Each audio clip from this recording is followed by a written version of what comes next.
ಓಂ ವಾಯವಾಯಾಹಿ ದರ್ಶತೆ ಮೇ ಸೋಮಾ ಅಲಂಕೃತಾಃ ತೇಷಾಂ ಪಾಹಿ ಶ್ರುಧೀಹವಂ. ಈ ಮಂತ್ರಕ್ಕೆ ವಿಶ್ವಾಮಿತ್ರನ ಮಗ ಮಧುಚ್ಛಂತಹ ಅನ್ನೋ ಋಷಿ, ವಾಯು ಇದರ ದೇವತಾ, ವಾಯುವಂತರ್ಗತನಾದ ಪರಮಾತ್ಮ ಇದರ ದೇವತೆ, ಗಾಯತ್ರಿ ಇದರ ಛಂದಸ್ಸು. ಆ ದೇವತಾ ಗ್ರಹದ ಒಂದು ಬಾಗಿಲೇನಿದೆ, ಕವಾಟ, ಅದನ್ನ ತೆಗಿಲಿಕ್ಕೆ ಈ ಮಂತ್ರವನ್ನ ಹೇಳ್ತಾರೆ ಅಂತ ಕೇಳಿ ಬರ್ತದೆ. ನಾವು ಈ ದೇವ ಪೂಜೆಯನ್ನು ಪ್ರಾರಂಭಿಸುವುದಕ್ಕಿಂತ ಮುಂಚೆ ಹೂವು, ತುಳಸಿ ಇತ್ಯಾದಿಗಳನ್ನು ಸಂಗ್ರಹಿಸಿ ಸ್ನಾನ, ಸಂಧ್ಯಾವಂದನ ಇತ್ಯಾದಿಗಳೆಲ್ಲವನ್ನು ಕೂಡ ಮೊದಲೇ ಮುಗಿಸಿರಬೇಕು. ದೇವ ಪೂಜೆಗೆ ಬೇಕಾದಂತಹ ಶುದ್ಧವಾದ ಉದಕ ಇತ್ಯಾದಿಗಳನ್ನೆಲ್ಲ ಸಿದ್ಧಪಡಿಸಿ, ಅದಾದ್ಮೇಲೆ ಆ ದೇವರ ಕೋಣೆಯ ಬಾಗಿಲ ಹತ್ರ ನಿಂತು ಈ ತರ ಭಗವಂತನನ್ನು ಪ್ರಾರ್ಥಿಸಬೇಕು ಅಂತ ಈ ಮಂತ್ರದ ಉದ್ದೇಶ. ದೊಡ್ಡ ದೊಡ್ಡ ದೇವಾಲಯಗಳಾದ್ರೆ ದೇವತಾಗ್ರಹದ ಬಾಗಿಲೊಂದು ಬೇರೆ ಇರ್ತದೆ, ದೇವತಾಗ್ರಹ ಒಂದು ಗರ್ಭಗೃಹ ಒಂದು ಬೇರೆ ಇರ್ತದೆ. ಅದರ ಹೊರಗಡೆ ಕೂತ್ಕೊಂಡು ಸಂಧ್ಯಾವಂದನೆ ಇತ್ಯಾದಿಗಳನ್ನ ಮೊದಲು ಮುಗಿಸಿರ್ತಾನೆ ಸಾಧಕನಾದವನು. ಆದರೆ ಮನೆಗಳಲ್ಲಿ ಹಾಗೆ ಎರಡೆರಡು ಬೇರೆ ಬೇರೆ ಇರೋದಿಲ್ಲ. ದೇವತಾಗ್ರಹ ಅಂತ ಒಂದು ಪ್ರತ್ಯೇಕ ಇರೋದಿಲ್ಲ. ಆ ದೇವತಾಗ್ರಹದಲ್ಲೇ ಅಡಿಗೆ ಮನೆ ಎರಡು ಕೂಡಿ ಸೇರಿದ್ದಿರ್ತದೆ. ಆದ್ರಿಂದ ಆ ದೇವತಾಗ್ರಹದ ಬಾಗಿಲನ್ನು ಪ್ರತ್ಯೇಕವಾಗಿ ತೆಗೆಯುವಂಥ ಪ್ರಸಂಗ ಅಲ್ಲಿ ಮನೆಯಲ್ಲಿ ಬರ್ಲಿಕ್ಕಿಲ್ಲ.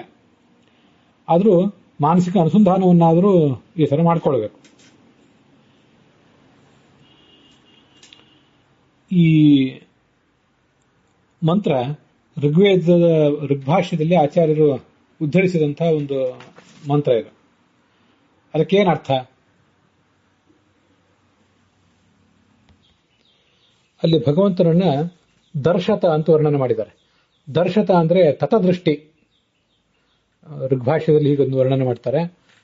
ಪೂರ್ವ್ಯಾಪ್ತವಾದ ದೃಷ್ಟಿಯುಳ್ಳವನು, ಸರ್ವಜ್ಞ ಅಂತ ಅರ್ಥ. ಸರ್ವಜ್ಞೋಸೌ ಯತೋ ವಿಭುಃ ವಾಯವಾಯಾಹಿ ದರ್ಶತೆ. ಭಗವಂತನೇ ಆಯಾಹಿ, ಇಲ್ಲಿ ಬಾ, ವಾಯುವಂತರ್ಗತನಾದ ಪರಮಾತ್ಮನೇ ಇಲ್ಲಿಗೆ ಬಾ ಅಂತ ಅವನ ಪ್ರಾರ್ಥನೆ. ವಾಯು ಅಂದ್ರೆ ನಮ್ಮನ್ನ ಈ ಸಂಸಾರದಲ್ಲಿ ಬಂಧಿಸಿಟ್ಟಿರುವವನು, ವಯಬಂಧನೆ ಅಂತ ಧಾತು ಇದೆ. ಮತ್ತೆ ನಮಗೆ ಆಯುಷ್ಯವನ್ನು ಕೊಡುವವನು, ವಾತಿ ಆಯುಹು ಅಂತ ಕೂಡ ಹೀಗೆ ಛಾಂದೋಗ್ಯ ಉಪನಿಷತ್ನಲ್ಲಿ ಅದರ ಅರ್ಥ ಹೇಳ್ತಾರೆ, ಉಪನಿಷತ್ ಭಾಷ್ಯದಲ್ಲಿ. ಅದೊಂದು ಅರ್ಥ ಹೇಳಿಬಿಡ್ತೀನಿ, ಮೊನ್ನೆ ನೋಡಿದ್ದನ್ನು.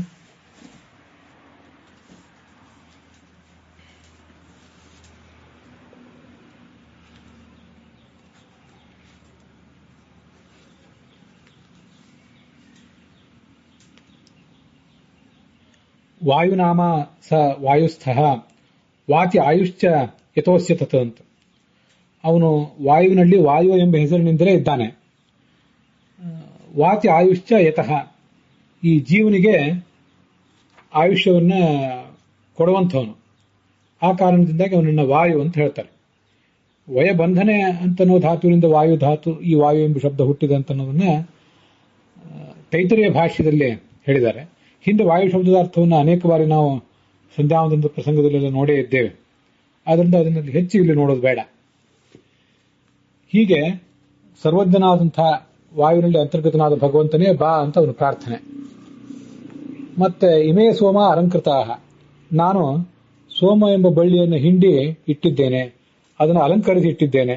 ಅದಕ್ಕೆಲ್ಲ ಬಂಗಾರದ ಅಲಂಕಾರ ಮಾಡ್ತಾರೆ ಅಂತ ನಾವು ಹಿಂದೆ ಕೆಲವು ಬಾರಿ ನೋಡಿದ್ದೇವೆ.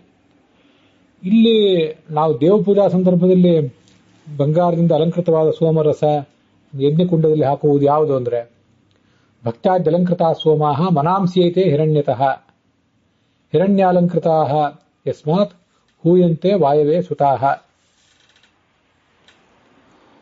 ನಮ್ಮ ಮನಸ್ಸೇನಿದೆ, ಮನಸ್ಸಿನ ಅನೇಕ ಭಾವನೆಗಳು, ಭಕ್ತಿ, ನಿನ್ನ ಬಗ್ಗೆ ಇರುವಂತಹ ಭಕ್ತಿ, ಗೌರವ, ನಿನ್ನ ಪೂಜೆಗೆ ನಾವು ತೋರಿಸುವಂತಹ ಉತ್ಸುಕತೆ, ಇವೆಲ್ಲ ಈ ಮನಸ್ಸಿನ ಭಾವನೆಗಳು ಭಕ್ತಿಯ ಜೊತೆ ಕೂಡಿವೆ. ಭಕ್ತಿಯಿಂದ ನಮ್ಮ ಮನಸ್ಸು ಅಲಂಕೃತವಾಗಿದೆ. ಭಕ್ತಿ, ಗೌರವ, ಉತ್ಸುಕತೆ ಮೊದಲಾದ ಭಾವನೆಗಳಿಂದ ನಮ್ಮ ಮನಸ್ಸು ಅಲಂಕೃತವಾಗಿದೆ. ತಾನ್ ಪಾಹಿ ಶ್ರುಧಿ ಚಾತ್ಮಾನಂ ಸ್ವಾತಂತ್ರ್ಯೇ ವ್ಯತ್ಯಯೋಪ್ಯಯಂ ಮನೋಪಿ ಯೋಗ್ಯಮೀಶಸ್ಯ ಪ್ರೀತಿ ಮಾತ್ರೇಣ ಕೇವಲಂ. ಆ ಭಗವಂತನೇ, ನೀನು ಆ ನನ್ನ ಮನಸ್ಸನ್ನ ಸ್ವೀಕಾರ ಮಾಡಬೇಕು.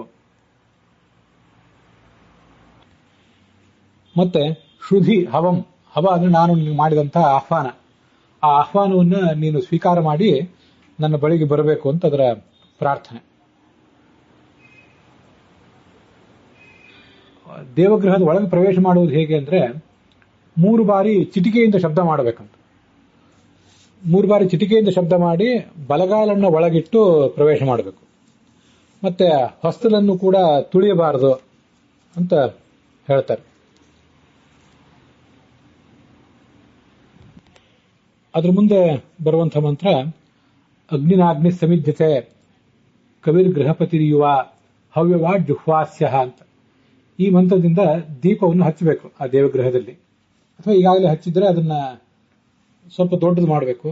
ಅದು ಪೂಜಾ ಸಮಯದಲ್ಲಿ ಪೂರ್ಣವಾಗಿ ಉರಿಯುವಂತೆ ನೋಡಿಕೊಳ್ಬೇಕು ಅಂತ ಅದರ ತಾತ್ಪರ್ಯ ಆಗ್ತದೆ. ಈ ಮಂತ್ರಕ್ಕೆ ಮೇಧಾತಿಥಿ ಕಾಣ್ವ ಋಷಿ, ಅಗ್ನಿ ಇದರ ದೇವತ, ಅಗ್ನ್ಯಂತರ್ಗತನಾದ ಪರಮಾತ್ಮನೇ ದೇವತೆ ಅಂತ ತಿಳ್ಕೊಳ್ಬೇಕು. ಗಾಯತ್ರಿ ಇದರ ಛಂದಸ್ಸು. ದೀಪವನ್ನ ಹಚ್ಚಲಿಕ್ಕೆ ಇದನ್ನ ನಾವು ಈ ಮಂತ್ರವನ್ನ ಬಳಸಬೇಕು. ಅಗ್ನಿಯಲ್ಲಿ ಅಂತರ್ಗತನಾದಂತಹ ನರಸಿಂಹ, ಪರಶುರಾಮ ಇತ್ಯಾದಿ ಶಬ್ದವಾಚ್ಯನಾದಂತಹ ಅಗ್ರಣಿ, ನಮ್ಮೆಲ್ಲರನ್ನು ಮುನ್ನಡೆಸುವಂತಹ, ಮತ್ತೆ ನಮ್ಗೆ ಯಾವುದೇ ರೀತಿಯಾದ ಚಲನೆ ಇಲ್ಲದೆ ಹೋದ್ರೂ ಕೂಡ ದೈಹಿಕ ಮಾನಸಿಕ ಚಲನೆಯನ್ನು ನಮ್ಮಲ್ಲಿ ಹುಟ್ಟು ಹಾಕಿ ನಮ್ಮ ಎಲ್ಲ ಥರದ ಅಭಿವೃದ್ಧಿಗೂ ಕಾರಣನಾದಂತಹ ಭಗವಂತನನ್ನ ಅಲ್ಲಿ ಧ್ಯಾನಿಸಬೇಕು ಆರಂಭದಲ್ಲಿ.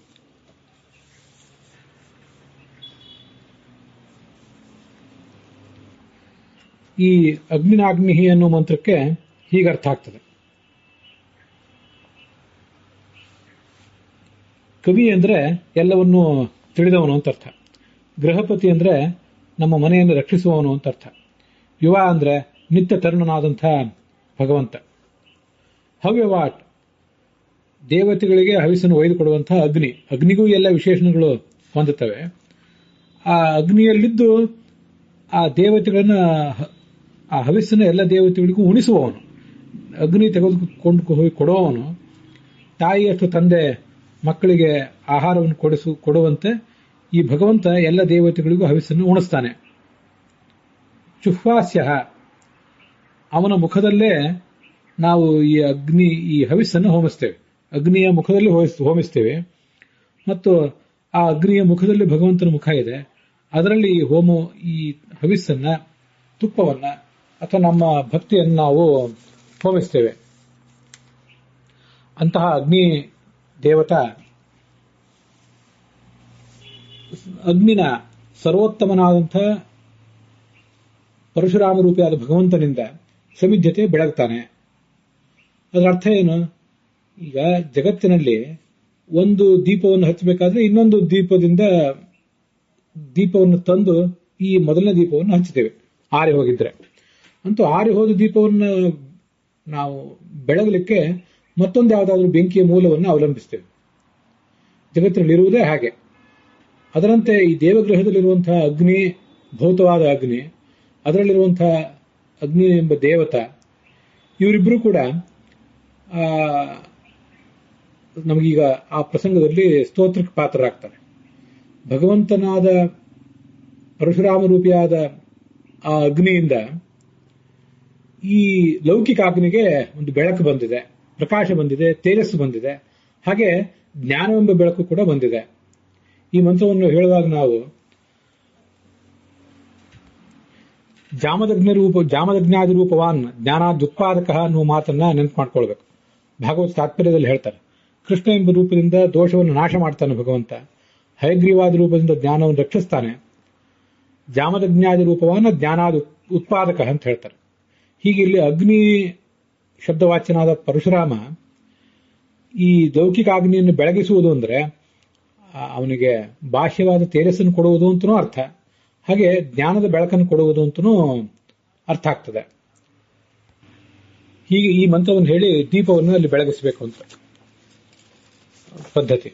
ಮತ್ತೆ ಆ ದೇವಾಲಯದ ಒಳಗೆ ಬಂದಾಗ ಹೇಳಬೇಕಾದಂತ ಇನ್ನೊಂದು ಮಂತ್ರವನ್ನು ಕೆಲವು ಪುಸ್ತಕಗಳಲ್ಲಿ ಹೇಳ್ತಾರೆ. ಎಚ್ಚ ಕಿಂಚಿತ್ ಜಗತ್ ಸರ್ವಂ ದೃಶ್ಯತೆ ಶೂಯತೆ ಪಿವಾ ಅಂತರ್ಬಹಿಶ್ಚ ತತ್ಸರ್ವಂ ವ್ಯಾಪ್ಯ ನಾರಾಯಣ ಸ್ಥಿತ ಅಂತ, ನಾರಾಯಣ ಸೂಕ್ತ ಅಂತ ಅಲ್ಲಿ ಬರೋದಿದು. ಎಚ್ಚ ಕಿಂಚಿತ್ ಜಗತ್ಯಸ್ಮಿನ್ ಅಂತ ಒಂದು ಪಾಠನೂ ಕೂಡ ಕೇಳಿ ಬರ್ತದೆ. ನಾವು ನೋಡದೇ ಇದ್ರೂ ಕೇಳಿದಂತಹ ಈ ಜಗತ್ತೇನಿದೆ, ಆ ಜಗತ್ತೆಲ್ಲವನ್ನು ಒಳಗೂ ಹೊರಗೂ ನಿಂತ್ಕೊಂಡು ನಾರಾಯಣ ವ್ಯಾಪಿಸಿಕೊಂಡಿದ್ದಾನೆ ಅಂತ ಅದರ ತಾತ್ಪರ್ಯ.